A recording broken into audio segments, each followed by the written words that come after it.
My name is Daniel Peterson. I am 58 years old, and I have a long history. I work as a doctor on the help car ambulance, driving many hours every week. Kyle Peterson, my son, who is 24 years old, woke up quietly, hoping for a calm start to the day. His hands were still as he walked slowly into the kitchen. The kitchen was not clean from the food preparation the night before. My work clothes were clean, and my bright metal badge was very bright under the morning light as I sat drinking my hot, black coffee. The quiet room, only with the clock sound, felt very heavy because I was already very tired and stressed. I closed my eyes for a short time, just for a moment of peace. I was very tired from a long night of 12 hours of hard work,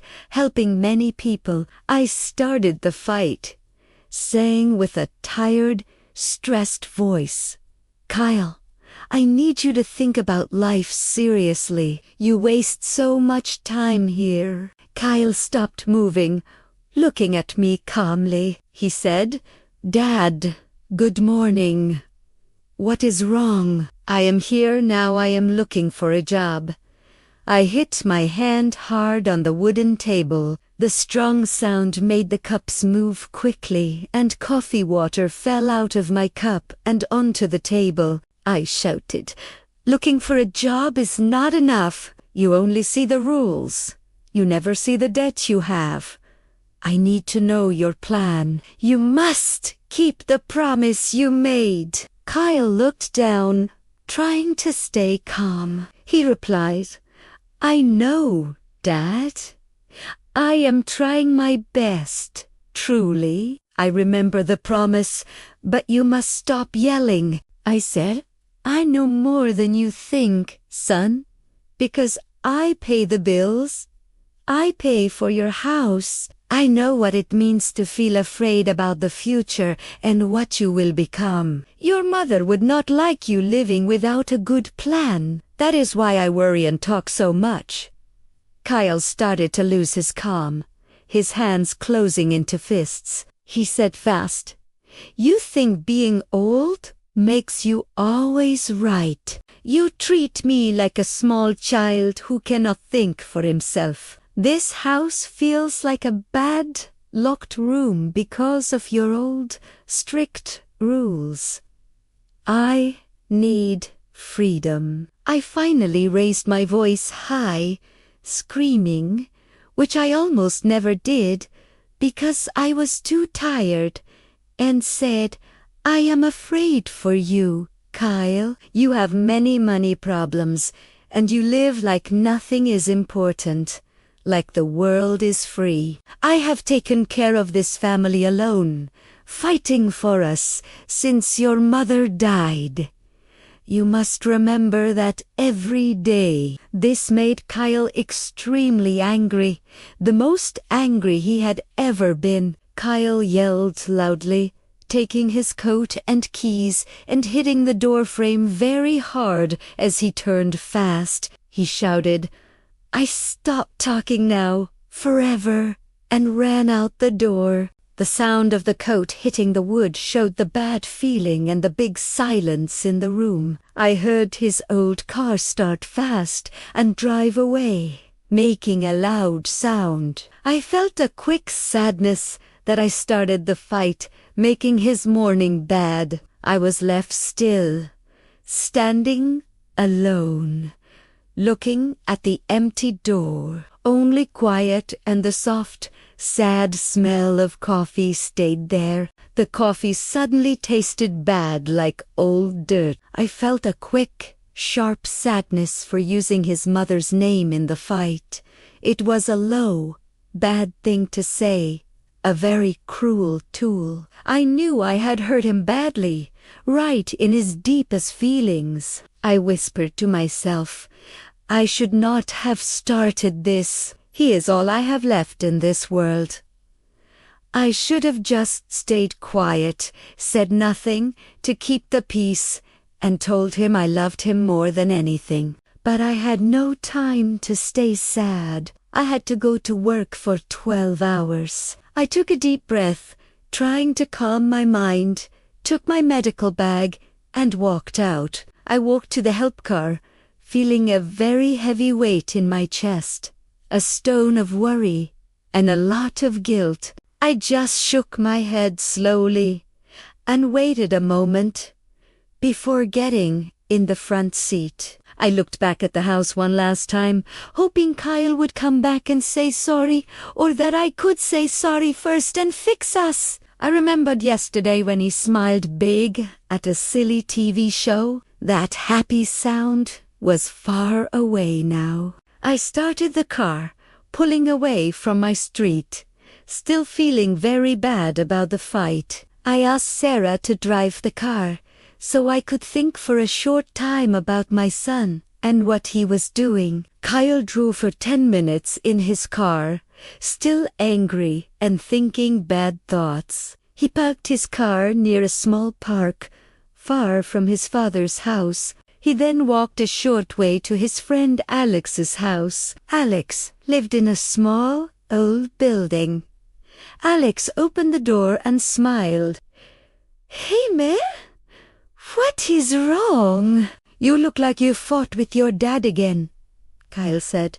"Yes, the same old, boring things. I told him I stopped talking to him forever." He felt a little better being away from the house, finally, far from his father's angry words and strict eyes. Alex smiled big, holding something in his hand. "Forget that old story. Look outside. Look at this. I just bought this. It is a fast bike.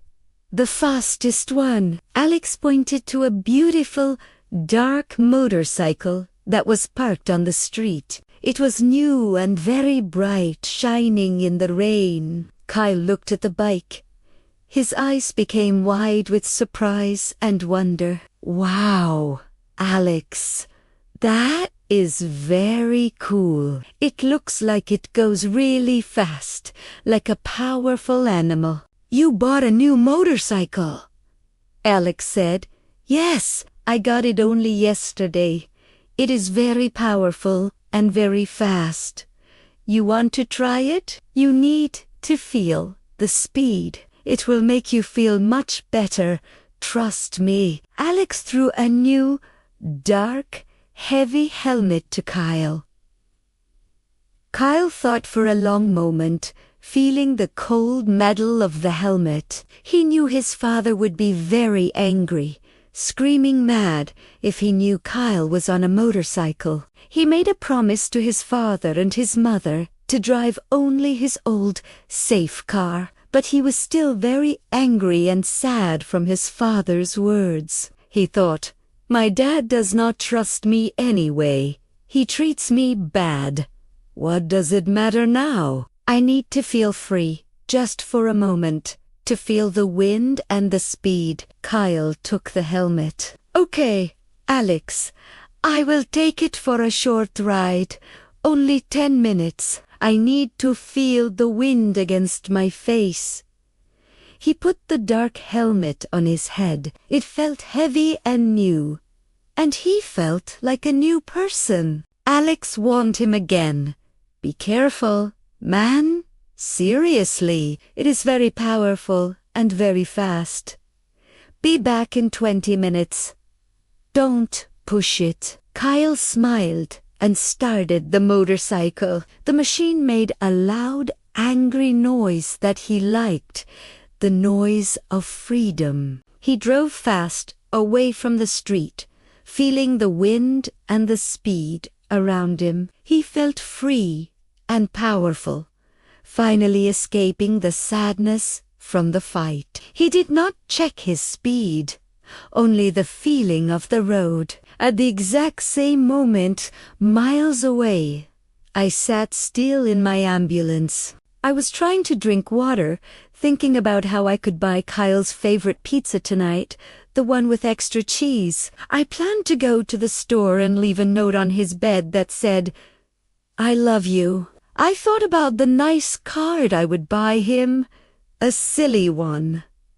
Suddenly, the radio made a loud cutting sound. The dispatcher said, Unit 12 motorcycle crash on Westbridge Avenue. Someone may be dead.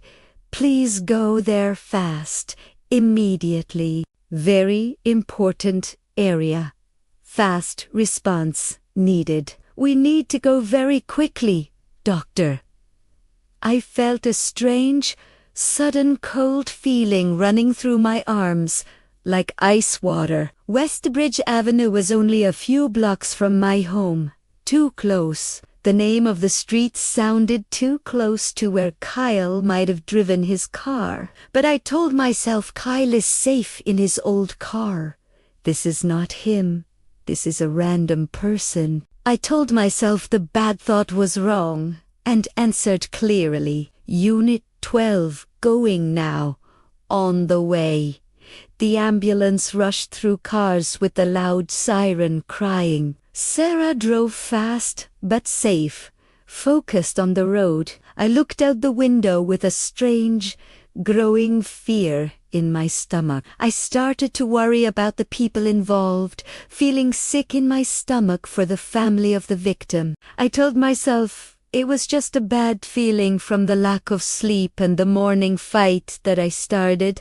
It was only a normal, sad call that I do every day. When we arrived, the rain was heavier, falling hard. People moved away quickly, some covering their mouths with their hands, their faces full of surprise and sadness. The street was a very big mess of broken parts and upset people.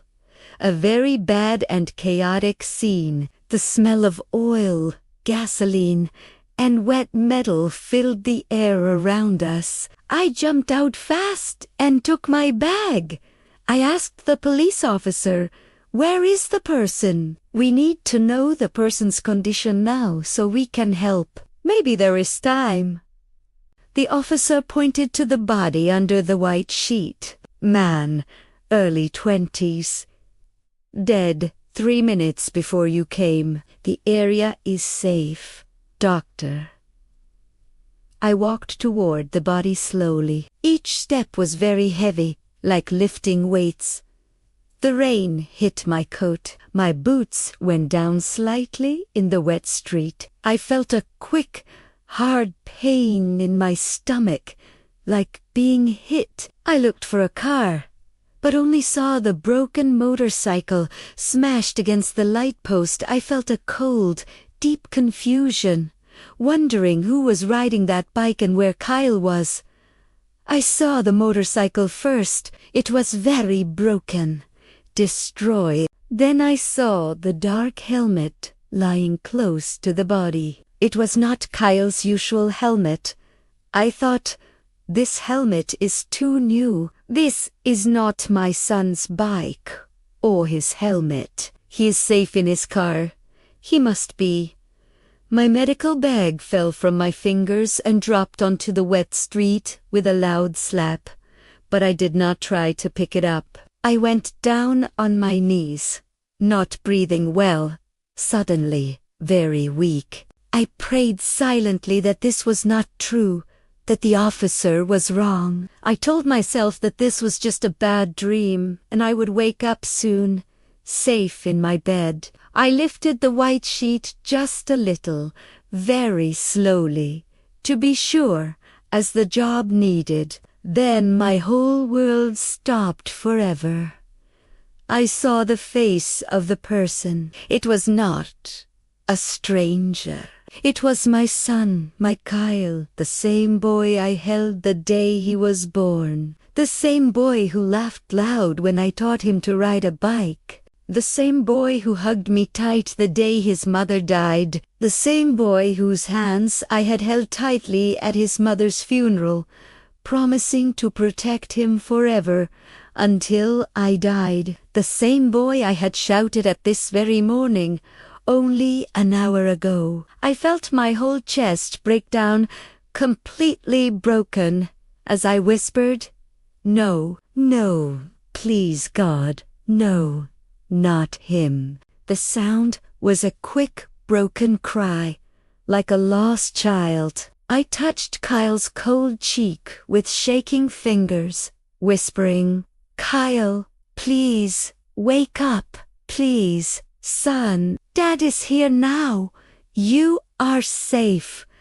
I knew the body was still, completely cold, telling me there was no hope, but I kept touching his face. His skin was cold, cold as ice, and I felt the great and empty hole in my heart. The coldness was like ice inside my hands, freezing my soul. The rain fell harder as my tears mixed with the water on my face. I remembered Kyle's first day of school, walking him to the bus, the hurt knees I fixed with a small bandage. The nights I stayed up late, helping him study for his tests. The last words we said, words of anger that I started, instead of love. I searched hard, desperately, for a happy memory from the morning, but only the shouting came back in my head, loud and clear.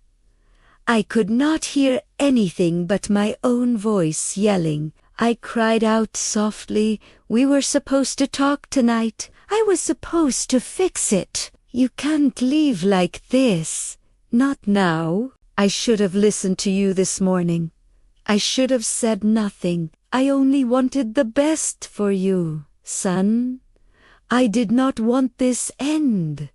I should have stayed home and been quiet." My partner Sarah placed a warm hand on my shoulder, her voice soft and full of tears. She was crying too, trying to be strong. "Daniel, we need to take him now. It is time. We have to do the job, haven't this one? Let me help you, Daniel. You cannot do this alone. I am here for you." But I shook my head, holding Kyle's hand tight. "I'm not ready. I can't let him go. I just need one more minute.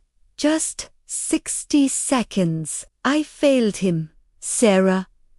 I failed him forever. That bike was not even his.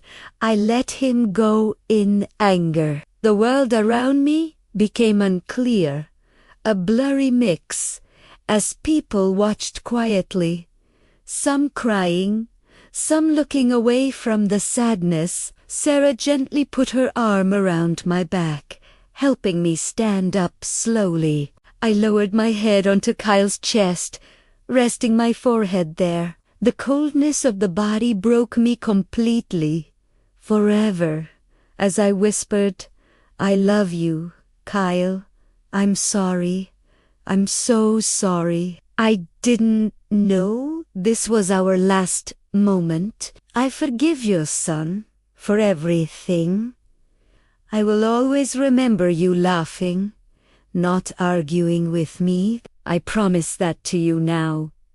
For the first time in many years, the strong doctor who always stayed calm sobbed and could not stop the tears in the middle of the street, in the heavy rain, holding the only person he could not save with all his skills.